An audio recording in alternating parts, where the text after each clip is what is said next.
Vaig decidir fer una científica, de fet, des de petita sempre m'ha agradat molt la ciència i tot el que tenia a veure amb el cervell. I quan em vaig anar a la universitat dubtava entre psicologia i biologia i al final em vaig fer psicobiòloga, una mica de tot.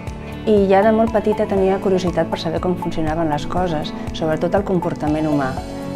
Em preocupava molt el que era la malaltia mental i per què es produïa.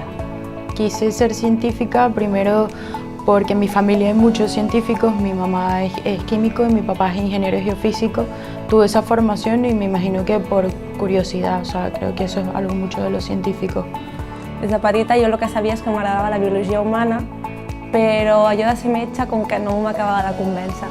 Llavors, a partir d'una carrera que vaig fer, que va ser biomedicina, vaig veure que havia com l'oportunitat de fer investigació i aquí em vaig quedar.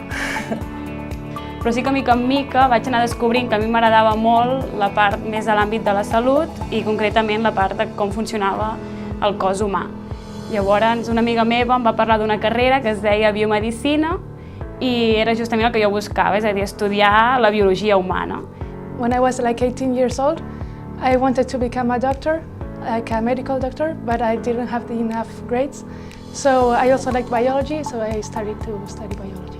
Porque quería una profesión en la que estuviese continuamente aprendiendo, como por ejemplo es el caso de cuando se está investigando, cada día tienes que renovar y aprender cosas nuevas. Y además me gustaba que ese conocimiento sirviese para la sociedad. I knew from the beginning that I was a vocational biologist.